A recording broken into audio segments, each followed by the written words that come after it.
Olá, amigo. Muito obrigada por acompanhar a TV Terceiro Anjo. Hoje estaremos falando sobre educação domiciliar. Já estivemos entrevistando o pastor Gomide, também a Silvia Martins, e hoje estaremos falando com os filhos da Silvia. Estão aqui conosco o Christopher e a Christine. Muito obrigada por ter aceito o convite de estar conversando aqui conosco hoje. Prazer. Nosso prazer. Bom, o Christopher hoje está com 21 anos, certo? E a Christine com 17.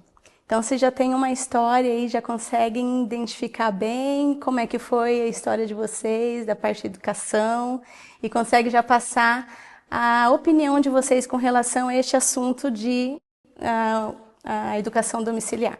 Vocês alguma vez assistiram à escola ou sempre tiveram a educação em casa mesmo? Foi sempre em casa mesmo. Sempre em casa. Vocês nasceram nos Estados Unidos, vivem lá até hoje, costumam vir ao Brasil mais para passear, fazer uns trabalhos voluntários, certo? Muito bem. Mas vamos lá, vamos contar desde o começo. Quando foi assim que vocês entenderam que vocês estavam em uma educação domiciliar? Pode começar pelo Christopher. Assim, desde o começo a gente sabia, vai lá, uns 6, 7 anos, sabia que tinha outras criancinhas que iam pra escola e que a gente não era privilegiado e a gente não ia. Vocês entendiam isso como um privilégio? Aham, com certeza. Ok. Sentiu em algum momento vontade de ir para a escola também, Christine? Acho que um pouquinho, quando eu era criança, só a farra de estar com outras criancinhas, isso, aquilo, mas eu entendia mesmo que era melhor em casa e eu fiquei feliz e contente com isso. Ok. Vocês tinham alguma rotina em casa? Não específica. Rotina flexível. Isso. Flexível? Tinha as coisas que a gente tinha que fazer naquele dia, mas a gente que precisava encaixar no dia. Vocês Quando decidiam o fazer. momento que vocês tinham que fazer as tarefas? Certo. Isso. Então tinha coisa que tinha que fazer antes do jejum, daí tinha outras coisas que tinha que terminar antes de dormir, tipo praticar a música, os estudos, os trabalhos, dar comida pro cachorro, coisa assim, né? Entendi. As responsabilidades que tinham que estar criando já. E daí tudo isso a gente encaixava no dia. Entendi. Vocês tinham algum convívio com outras crianças, assim, na idade mais tenra? Até os 14 anos, a gente tinha uns amigos da igreja, a gente convivia bastante, toda semana normalmente a gente ia pra casa deles, ou eles vinham pra nossa casa no sábado almoçar, e então a gente tinha, e bastante deles eram homeschooled, eles faziam escola domiciliar. Então vocês se identificavam. Christine, você sentiu algum momento assim deixada de lado pelos amiguinhos que iam à escola ou não? Era o tratamento Porque eles era entendiam também e eles gostavam da gente, então não era problema pra eles ou pra nós. E a maioria da nossa interação não era durante a semana, então a gente não estava discutindo coisa da escola, não tinha tempo que eles estavam na escola e a gente não estava, e a gente interagia, né? E então era mais... Não tinha muito problema disso, não. Entendi. Nesse tempo, agora ainda, vocês viviam na cidade ou vocês viviam mais afastados? Não, mais afastado, sim, com certeza. Desde criança, Sim, vocês sempre. sempre viveram mais afastados. Isso foi bom ou foi ruim? O que vocês acham? Eu acho que foi bom. Tem mais tranquilidade, paz, você tá no meio da natureza, você aprende as coisas da natureza. Então, eu acho uma vantagem muito grande. Quando eu venho aqui para São Paulo e fico um tempinho na cidade, ou Curitiba, qualquer coisa, assim, eu penso, como é que uma criança vai sobreviver a isso? Que você fica trancado, né? E literalmente, né? Para entrar dentro de casa tem 3, 4, 5 portões, chaves, né? Mas você quer esticar as pernas, é complicado, né? Onde a gente mora, a gente abre a porta e corre, a gente vai trabalhar na horta. Livre como Questão de cordeirinho. segurança também. É muito mais simples, né? Se não quiser, não precisa nem trancar a porta. Entendi. Com relação à parte acadêmica mesmo, quando que vocês começaram a pegar nos livros? Eu peguei lá pelos 10, um pouco depois Os dos 10 anos que começou realmente a estudar. Também. Mais ou menos por aí. E a mãe sempre estava do lado, ajudando a mãe ou o pai? Ou vocês já conseguiam desde o início já ter uma autonomia, já... Assim, antes dos 10, antes de entrar os livros, a minha mãe ensinava com as coisas do dia a dia. A gente aprendeu a ler, a gente aprendeu a fazer bastante matemática e tudo, antes de sentar e estudar os livros. Então a gente estava acostumado com ela dar alguma coisa para fazer, alguma coisa para pensar, e a gente trabalhar nisso. Então, depois que a gente começou a usar os livros, acho que continuou mais ou menos o mesmo esquema, que ela falava, faça esse probleminha aqui e veja como é que... Veja se você consegue descobrir como fazer. E Se tivesse alguma dificuldade, ela ajudava, a gente mas te ajuda aí ela incentivava a aprender, sabe? Aprender naturalmente. a aprender por experiência. Mas ele sentia muita interação. Mas não era que ela sentava na nossa frente e falava 40 minutos de lecionar. E daí começava. É. Entendi. Vocês, entre vocês mesmos, vocês se ajudavam? Vocês, cada um estudava no seu momento, no seu quarto? Como que era? Ah, às vezes ele me ajudava, Mas era mais mas raro. era bem Ela raro, bem assim. independente. E ele também tava bem mais avançado do que eu, então A as gente não coisas eram um estudava pouco junto, diferentes. né? E pra ensinar pra ela, ela gostava de aprender. O estilo de aprendizagem dela é de aprender sozinha. Então eu não ajudava muito. Entendi. Então Mas de já vez em quando ajudava. a música foi algo muito importante na vida de vocês também, né? Então assim, diga pra gente qual foi o instrumento que vocês aprenderam e com que idade que vocês começaram a estudar. O nosso pai ensinou piano para nós dois. E além disso, eu aprendi o violão e o violoncelo. Eu aprendi o violino. Violino. Eu tinha 7 anos quando eu comecei o violino. Uhum. E você tinha quantos anos? Eu acho que o piano nós dois começaram lá pelos 6. E daí eu comecei o violão aos 8. Eu que pedi. Eu falei, mãe, eu quero aprender o violão. E daí ela falou, tá bom. Mas assim foi... Não é quero agora e daí não quero mais. Então teve um contrato que se você quiser aprender violão, a gente compra o violão, a gente paga o professor, a gente leva para as aulas. Mas você quer mesmo, então você vai ficar com o negócio por 1 ano. Vai vir a hora que você não quer mais praticar, você quer desistir, não quer mais ir para aula. Mas se você quiser aprender, você tem que dedicar 1 ano. Depois disso a gente pode reavaliar e daí você pode desistir. Né? Ou continuar. E vocês decidiram? A gente continuar. Aham. Interessante isso porque normalmente as crianças elas são muito decidem uma coisa, quer, mas depois nem queria tanto, né? Aham. E às vezes para o pai é difícil, falou assim, nossa, e agora? Eu vou forçar, que ele falou que queria, não queria. Então foi interessante que sua mãe conversou isso com vocês antes. É, porque então, vocês já entraram nisso ciente, que Certo. pelo menos 1 ano vocês vão ter que estar. E se a pressão vem de fora, o progresso não vem. Porque música, como muitas outras coisas, tem que vir de dentro. Né? A dedicação tem que vir de dentro. Então, a minha mãe foi muito sábia em trabalhar com a nossa motivação. Que a gente deu a palavra que, sim, eu vou vou dedicar esse tempo. Eu que decidi, eu que escolhi. Quando é a escolha da criança, ela se dedica muito mais. E tá já ensinando a questão, poxa, eu dei minha palavra e agora eu vou ter que cumprir, né? Já é um E se a gente esquecesse, ela lembrava. Lembrava, né? E na vida social de vocês, a música fez diferença? Se não. Com certeza. Porque assim, você chega num local e só de tocar um instrumento, as pessoas já meio que começam a te conhecer. Entendi. E ainda mais se tem algum grupo de música. Aí eles já te convidam, convidam te para fazer incluem. parte, começam a incluir, e aí é muito mais fácil interagir com os outros. Entendi. É interessante em 2 aspectos. Você se interage. É que você interage com os músicos, né? Como ela estava falando. E daí entra num grupo rapidinho, né? Mas outra coisa é quando você toca na frente de uma igreja, de qualquer reunião, o pessoal te reconhece e parece que perde medo de falar com você. Ou pelo menos de 20 pessoas aleatórias, elas te reconhecem e vão falar com você.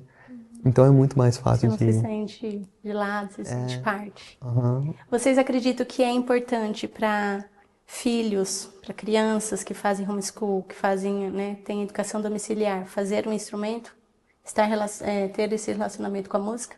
É importante ou depende de cada família, depende de cada filho? O que vocês acham? Quando você vê na Bíblia, parte da escola dos profetas era música. Então a gente vê que para Deus é importante. Né? Se para Deus é importante, deve ser importante mesmo. E pelas razões corretas, né? para louvar a Deus, para ajudar os outros. E, então, não por uma questão de, eu quero tocar porque eu quero ficar famoso, ou eu quero Não só que as os aspectos pessoas sociais. Então, uma questão de honrar a Deus com isso. Entendi. De ter esse recurso para louvar a Deus. Uhum. Que é a música é muito poderosa, né? Mexe com as emoções. Ajuda que a gente esteja num estado de mente que a gente pode louvar ou estar mais arrependido, né? Então, é um talento que pode ser desenvolvido e é muito valioso. Então, para as minhas crianças, eu certamente quero que elas tenham a oportunidade de aprender música. Sim. Mesmo que seja voz ou canto, é o mais importante. Sim. É engraçado que quem está envolvido com a música normalmente deseja isso para os seus filhos também, porque sabe o benefício que tem, né? Sim. Tanto para a mente, quanto para o louvor, quanto para, às vezes, até um momento que você quer, sei lá, tá em relaxamento, tá? Você procura música, um instrumento, algo que você gosta de fazer, aprendeu a fazer, né? Principalmente quando a música é de louvor a Deus, né? Isso aí já te traz paz, um momento que, querendo ou não, um momento ou outro a gente sempre está aflito, passa por algum problema. E a música normalmente é algo que acalma. Isso está até na Bíblia, né? Isso. Com Davi, que chamava lá.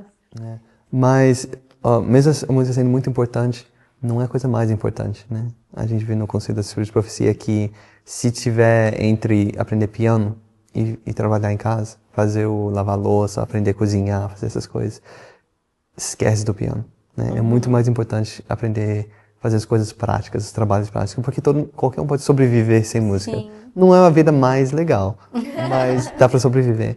Mas sem saber fazer as coisas práticas da casa, deixar limpo, higiênico, fazer comida, preparar comida gostosa e saudável, né? E isso afeta a vida muito mais diretamente. Eu acho que é ter o equilíbrio, né? Não ir completamente para um lado e esquecer das outras coisas importantes também.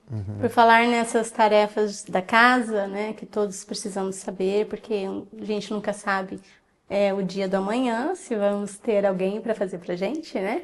Vocês aprenderam bem essa tarefa. No estilo de vida de educação domiciliar, é bem forte essa questão de os filhos ajudarem nas tarefas de casa? Sim, porque assim, é no viver, né? E no viver essas coisas são normais. Então a nossa mãe sempre procurou nos incluir nas coisas, nos deveres da casa, no cozinhar, ensinar a fazer essas coisas. Então, sim. Desde que idade vocês já estavam incluídos aí nessas tarefas? Pequeno. Desde pequeno. Aí mais a sério, pra mim, a história de ajudar a cozinhar, quando eu já era uns 13 anos, tinha uns 13 anos. Mas assim, de tomar responsabilidade da cozinha, né? Com 13 anos. Quando que você tomou completamente? 14. Aos 14, ela já estava cozinhando para a família. Agora, enquanto a gente está no Brasil, ela cozinha toda a comida para meu pai, deixa congelado na cada refeição individual para 4, 5, 6 semanas de uma vez. Que legal. Então, isso que foi levado a sério, né? Mas interagir na cozinha foi desde... Eu não lembro de não interagir. Entendi. A mãe já foi incluída vem me ajudar aqui. Isso. Vamos trabalhar Pega isso aqui junto para mamãe, e põe isso tal. aqui. Sim. Mas outro aspecto do trabalho prático é que educação é o quê? É um preparo para a vida. Então, o que a gente devia procurar ensinar? São as coisas que são necessárias para a vida. Né? Muitas vezes a gente pensa literatura, matemática, ciências, e tudo isso é importante para a vida, né? Mas é o mais básico. Muitas vezes a gente põe muita ênfase nessas coisas sem cobrir o básico do básico. Sim. Né? Daí a pessoa sai com uma cabeça enorme, né? Sabendo muitas coisas, mas impotente, que não consegue fazer as coisas. Então o aspecto prático do homeschooling é muito forte, deveria ser muito forte. Interessante. Hoje a gente vê na escola que desde uma série, um ano, assim, bem quarto ano, quinto ano, eles já estão tentando ensinar para as crianças a parte de artigo, de escrever, tudo conforme a BNT e tal. Vocês que estavam na educação domiciliar, vocês ficavam em cima disso também? Vocês têm um preparo, por exemplo, se vocês tiverem que escrever um artigo, tiver que fazer algum estudo assim mais aprofundado, Vocês foram orientadas com relação a isso? Vocês mesmos estudaram sozinhos e perceberam, quem sabe, nas leituras, como é que se faz? Porque eu sei que vocês já estão na faculdade, Certo. né? Então, assim, hoje em dia, quem chega lá já tem uma base. E com relação a quem faz o ensino domiciliar, chega com essa base também? Então, no mais que a gente trabalha no prático, também tem o intelectual, né? E você perguntou a respeito de escrita, leitura e tal. Essa é uma coisa interessante. Como é que a criança aprende a falar? Tem falar e ouvir, né? Ouvindo é que ela aprende a falar. E não precisa ninguém ensinar, né? Então, do mesmo jeito, foi com a escrita, na nossa experiência. A gente praticamente, não estudou como escrever. A gente lia. Nem soletrar. E soletrar em inglês é uma coisa complicada. Sim. Porque cada palavra tem uma regra diferente. Mas a gente cresceu sabendo soletrar muito bem. Porque a gente lia bastante. A gente gostava de ler. Minha mãe dava livro de missionário, de biografias, muitas coisas diferentes. Então assim a gente aprendia a soletrar. E também a escrever. Nunca foi uma coisa que eu gosto de fazer muito. Escrever é uma das matérias que eu menos gosto. Português, inglês. Mas quando chegou na faculdade, foi o primeiro inglês, a primeira aula de inglês, tinha que escrever umas 3 redações, né? Quando chegou o final do semestre, o professor pediu se ele podia usar a minha redação como exemplo de uma redação bem escrita. Olha. Então, aprende. Quem faz a escola domiciliar aprende isso. De uma maneira mesmo natural. que não goste muito. Sim. Mas De uma maneira natural, não uma maneira forçada. E uma coisa interessante, você estava falando da gramática e tal, que eles começam cedo a tentar ensinar. O cérebro da criança, a parte do cérebro que domina gramática e todos os aspectos da língua, não desenvolve até uma certa idade. A gente querendo que as crianças desenvolvem mais rápido, que ficam melhores, começa a introduzir essas partes da gramática mais cedo, antes dessa área do cérebro amadurecer. E daí dá morro em ponto de faca. Porque não está pronto não está pronto para receber. Depois de um tempo, a criança começa a entender. Não foi porque ela estudou bastante, foi porque amadureceu. Chegou o momento. É. E aí, numa educação domiciliar, respeita isso. Certo. Respeita-se, né? Teve muito isso com aprender a ler. Que a minha mãe sempre brincava com as letras. Como é que é o som disso? Como é que essa palavra começa? O k, Christopher, k, né? E então ela via épocas que a gente estava muito interessado, tanto eu quanto a minha irmã, muito interessado no som das letras, como é que escreve o meu nome, essas coisas. E daí tinha época que não tinha nada, não tinha interesse, não demonstrava nada. O interesse estava em outra coisa. Interesse em outra área, né? E minha mãe, tá fazendo tanto progresso, por que parou, né? E daí de repente volta, mas muito adiantado. Sim. E dá um estirão. E daí para de novo, né? Quando a minha mãe achou que eu estava prestes a aprender a ler, eu dei uma parada dessa de 6 meses. E ela, eu achei que ia aprender agora. Assim. E daí do nada, eu falei, mãe, eu vou ler um livro para você. Ela falou, tá. Vai fazer que tá lendo, né? Vai contar a história e apontar para as letras. Daí eu peguei o livro, Meus Amigos da Bíblia, eu acho, alguma coisa assim. Peguei a história do Daniel e comecei a ler. E ela, como assim? Não acredito. Faz 6 meses que você não tenta ler nada. Né? Porque você sozinho provavelmente pegava o livro, olhava e tal, e quem sabe sozinho. Mas, do nada você descobriu que você estava lendo também? Eu cismei, eu quero ler. Entendi. É que nem comida, né? A gente come uma refeição e daí para, né? O corpo precisa de energia, precisa de tudo isso, né? Mas a gente dá uma pausa. Quando a boca dá uma pausa, daí o estômago começa a funcionar, né? Ele fica lá 4, 5, 6 horas e daí vai de volta para a boca. Agora é a hora da boca trabalhar de novo, né? Então, com a mente tem a mesma coisa. Você você põe o conhecimento para dentro, mas só conhecimento não basta, né? Você tem que digerir. Fica digerindo. Você tem que saber aplicar, né? E isso demora um tempo. E com o homeschooling você tem a oportunidade de digerir. Essa é uma desvantagem da escola comum. Que não dá esse tempo, né? Não dá esse tempo para todo mundo, porque tem uns que digerem mais rápido, estão prontos para a próxima coisa. Tem outros que ainda não estão prontos e já estão apresentando. Então uns ficam esperando, outros ficam apressados. E daí não aprende tão bem. Você lembra que estudou alguma coisa da matemática, mas você não aprendeu. Entendi. Olhando assim, lembrando os métodos que sua mãe usava, o que você achou mais interessante? Qual método ou maneira que você gostaria realmente de repetir com seus filhos? Vocês querem fazer homeschool com os filhos? Começa por aí, né? Acha positivo? Tem um ponto, vocês acharam algum ponto negativo, assim, que talvez deveria melhorar, mudar com relação a isso? Olha, eu com certeza faria isso com meus filhos. Eu vejo muitas vantagens e eu acho muito difícil achar uma desvantagem. E acho que a história do método que a minha mãe usou, eu acho que é essa história de aprender na vida, que é a essência da educação domiciliar, né?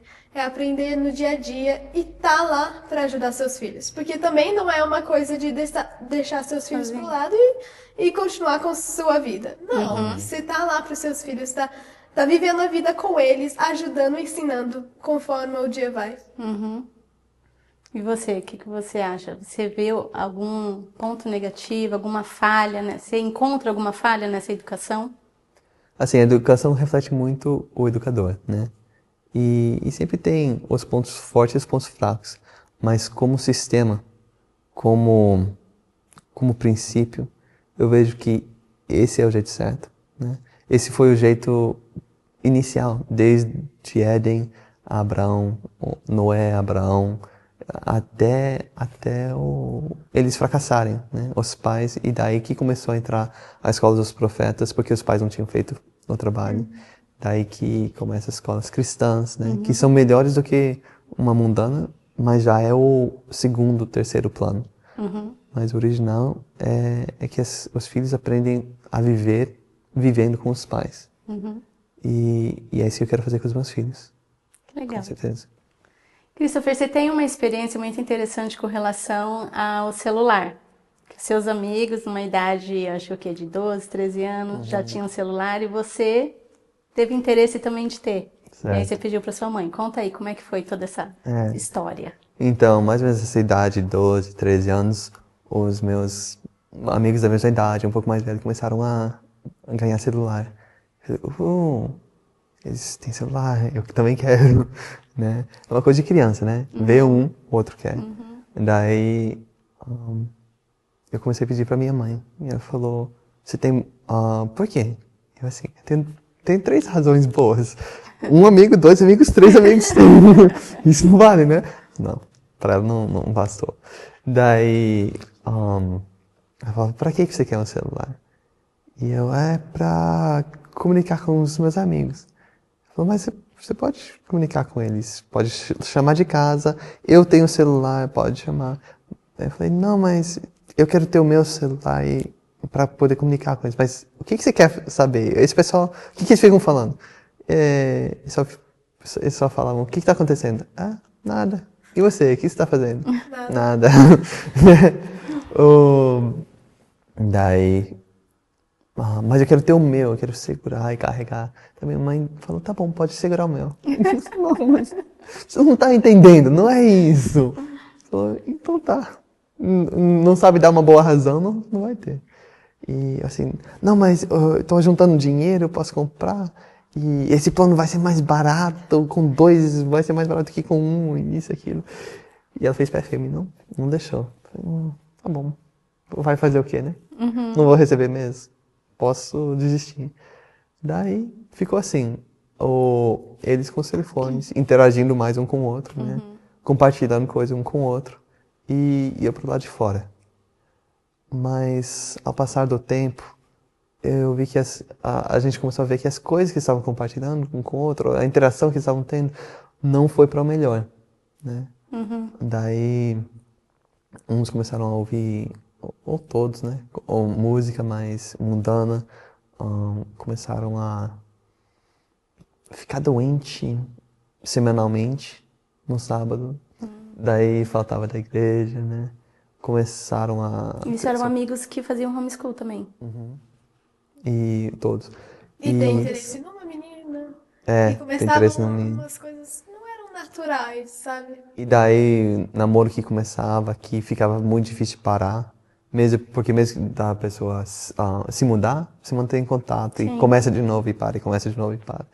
E no fim, alguns começaram a usar drogas, outros dois, eu sei,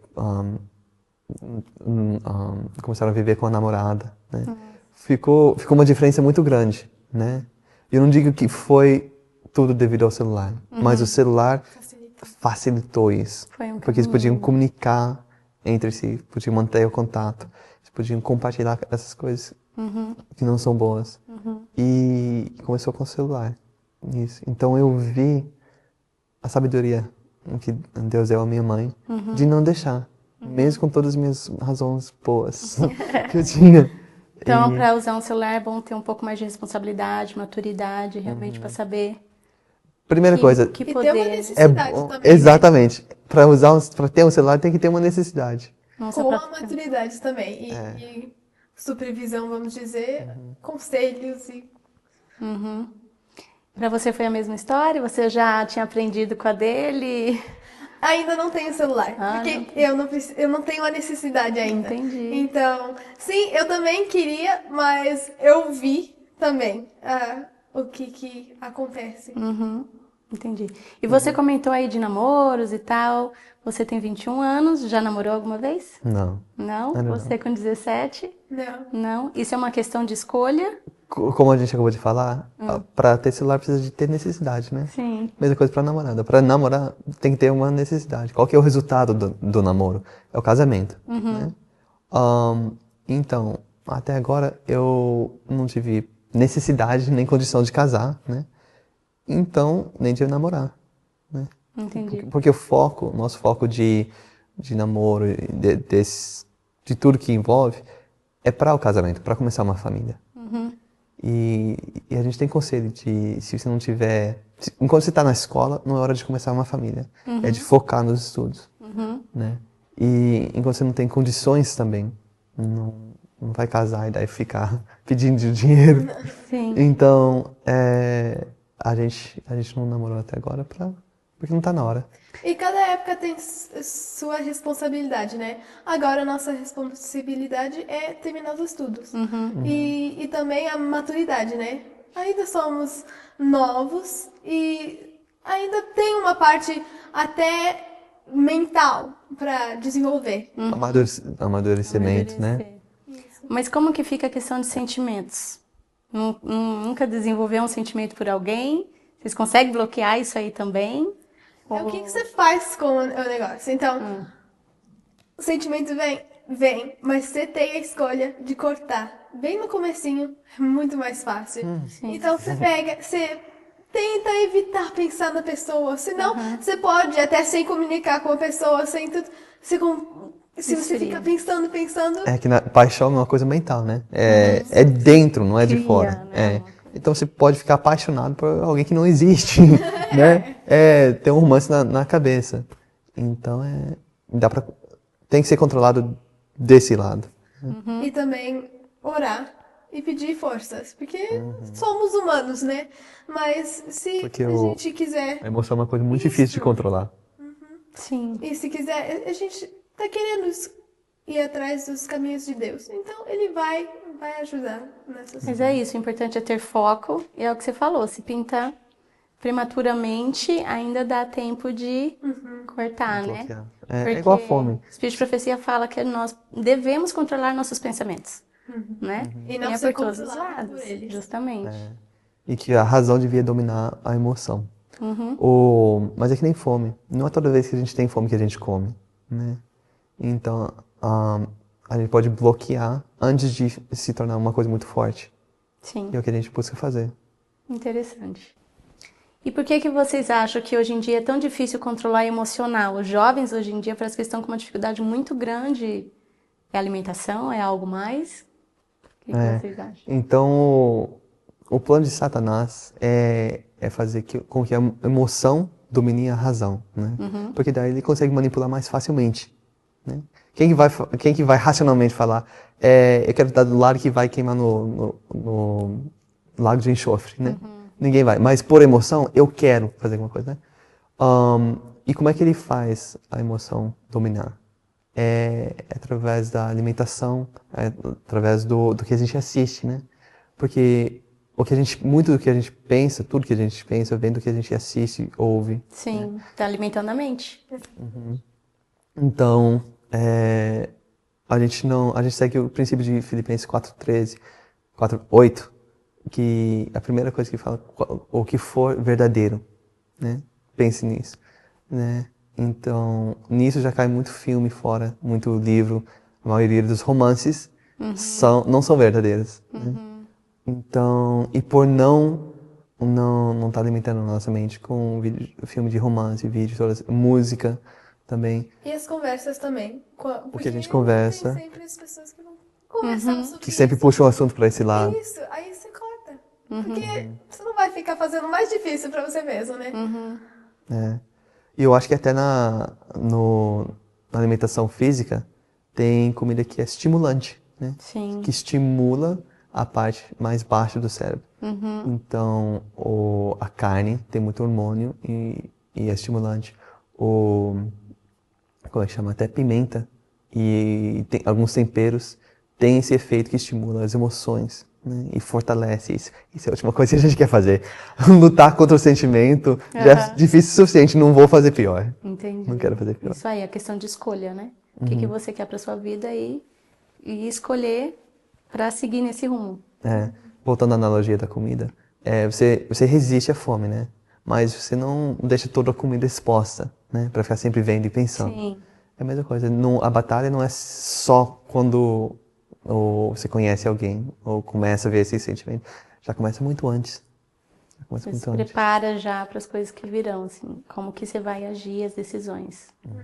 Interessante. Hoje vocês estão na faculdade, né? Você está no 3º ano de engenharia mecânica. Acabei de terminar o terceiro. Acabou de terminar. E você entrou no curso de naturopatia, mas faz à distância, ensino à distância. Que decidiu ainda não frequentar a escola, né? Gostou mesmo. Gostei muito. Muito bem, mas vamos primeiro com o Christopher. Como foi entrar na faculdade? E como foi a adaptação lá agora tendo um professor? Vários, porque eu sempre teve. Uma. Sim, é um por vez, entrando e saindo da sala, assim, né? Então, foi uma sequência, né? Primeiro eu só fazia a escola em casa até os 16, o fim dos 16. Aos 14 eu comecei a fazer um curso à correspondência que já era um pouco mais estruturado, mas eles te davam matéria e você fazia a prova quando quisesse, da onde quisesse, né? Então, mas tinha que fazer prova para cada matéria e tal. Daí, aos 16, eu comecei a frequentar o 3º grau, né? Comecei o 3º grau enquanto eu ainda estava no ensino médio. Você fazia algumas matérias da universidade. Certo. E assim, para contar para os dois. E depois de 2 anos disso, eu fui para a universidade de 4 anos. E então, foi aos passos, né? Aos poucos. Mas foi assim, quanto mais eu entrava na escola, menos tempo tinha para aprender. Para estudar, fazia bastante, né? Fazia tarefa, muita tarefa. Mas o tempo de aprendizagem diminuiu demais. Né? Você então sentiu que você gastou mais tempo estudando, mas para fazer as tarefas, mas o aprendizado diminuiu. Com certeza. E, assim, um dos primeiros semestres que eu estava na faculdade, eu fiz História. E tem um livro grossão assim, muito bom o livro. E tinha que ler metade daquilo para terminar a matéria. E eu dali ler, todo dia, antes da comida, durante a comida, minha mãe lia para mim, depois eu lia para minha mãe, enquanto ela comia, a gente revezava. Porque tinha muita leitura, eu não estava dando conta. E, Isso porque você gostava de ler. e a leitura que o professor deu é para ler, não é? Sim. Né? Mas chegou o fim do semestre e eu fiquei com 8, que lá não é muito bom, é um B. E eu fiquei muito chateado. E como é que pode eu, dedicado e estudando demais, não sou burro, não me considero Tentando burro, aprender a matéria, né? Realmente. e não dá Se conta. esforçando, estudando e ainda não conseguiu a nota desejada. Então minha mãe deu a ideia de perguntar para os colegas como é que eles faziam. Perguntei e eles falaram: leitura? Não. Você dá uma leitura rapidinho para ver a respeito do que tá falando. Daí quando vem a hora da redação, você joga tudo no Google e busca a resposta e argumenta por seu lado. Falei, sério? Mas uma pessoa falou isso, outra pessoa falou, falei, então vai ver que é assim. Daí quando eu fiz a outra metade dessa classe, eu assim, nem abri o livro. Eu deixei numa gaveta. Comprei e deixei na gaveta. Daí eu segui esse método de não aprender. Buscou e conhecimento só de argumentar. outro e só. Buscar alguns fatos assim e argumentar como se você soubesse, como se você tivesse certeza. Blefar, né? E naquele eu tirei 10. Olha. Que é isso?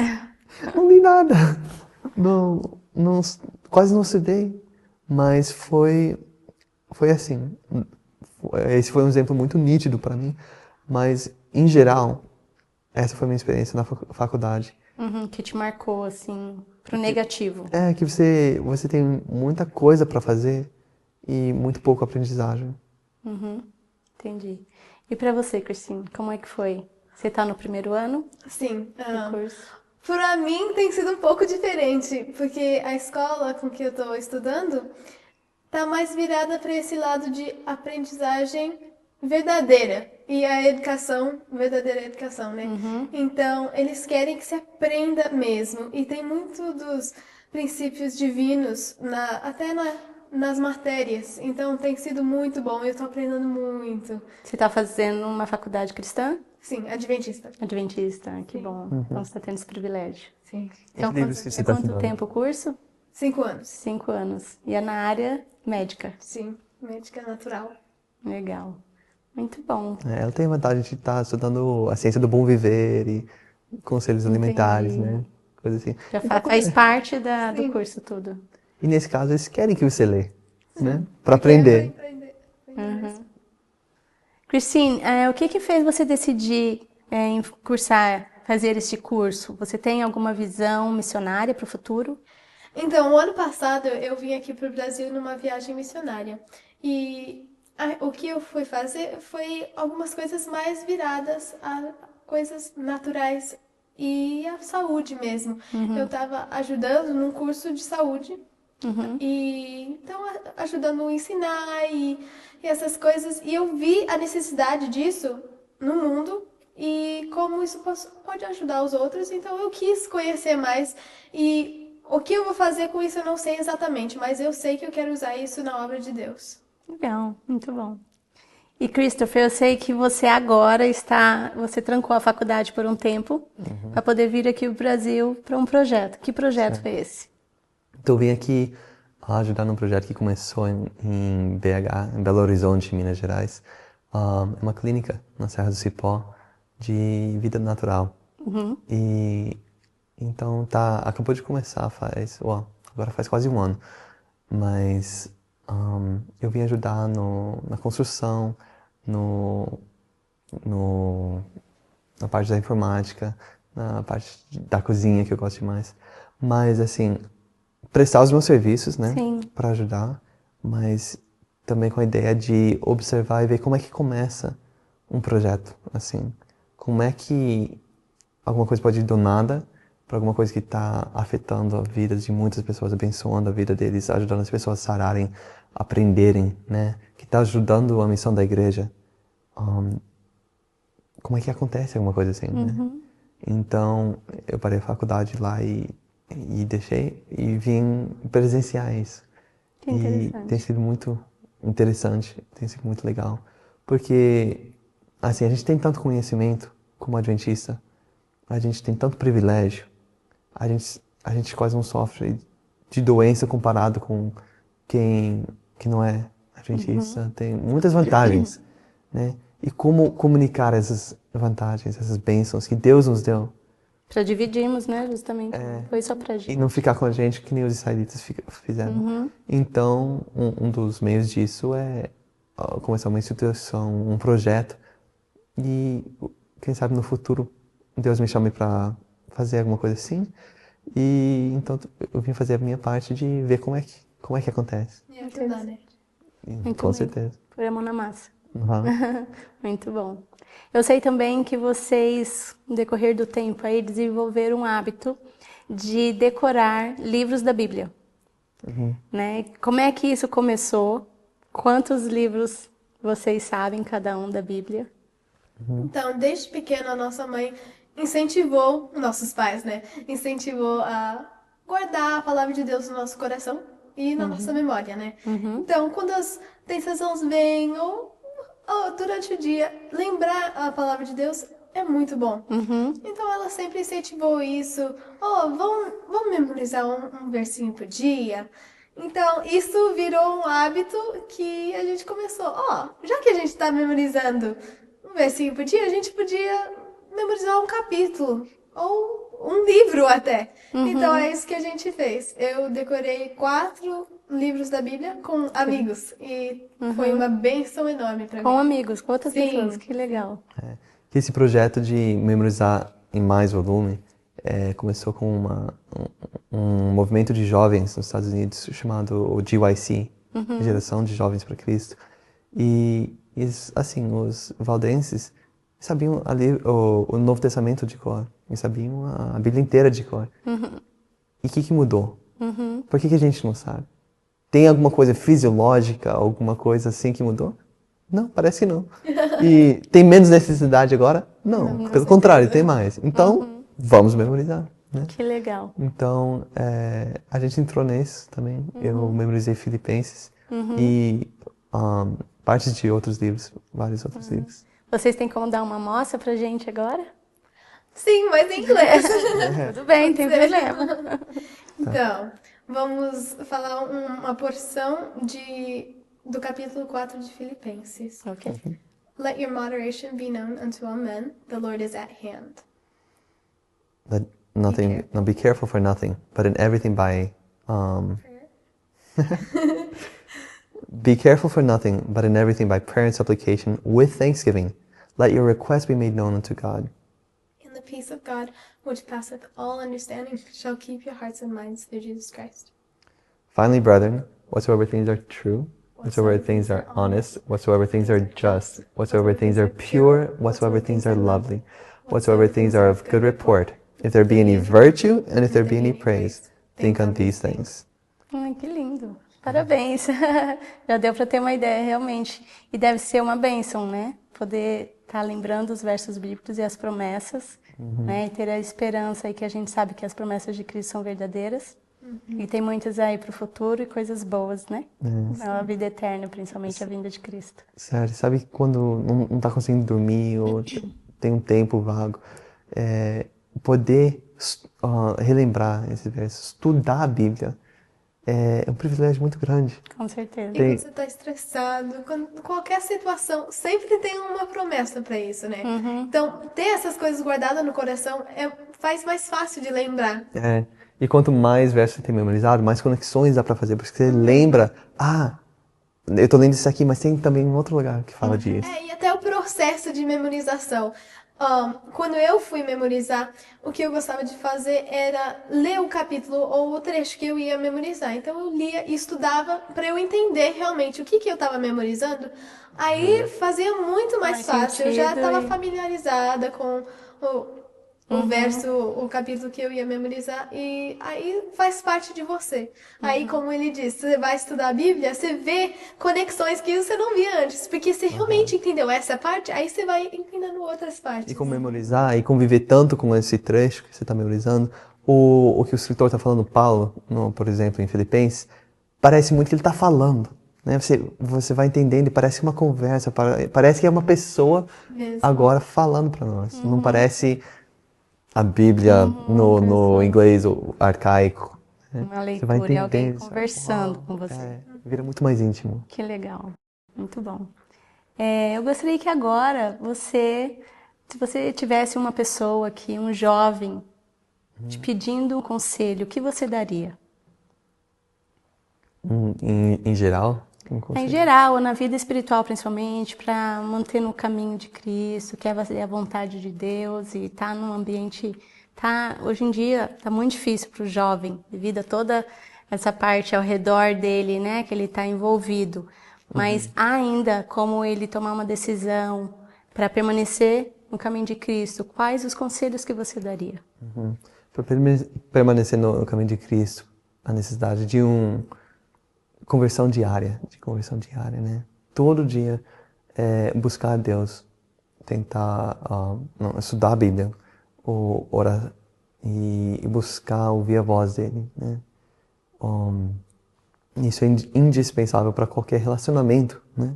Você precisa gastar tempo conversando, convivendo, ou seguindo as sugestões do amigo, porque se você nunca segue sugestões, que amigo você é, né?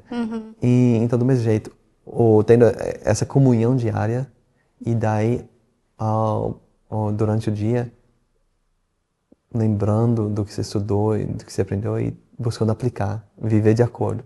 Isso é a coisa mais importante para a vida de um cristão, né? E que realmente vale a pena fazer as coisas, seguir os conselhos que foram dados, né? Com o tempo, olhando, agora que eu posso olhar para trás da minha vida escolar de homeschooling, eu vejo quanto que valeu a pena, quanta vantagem que eu levei nessa história. E por quê?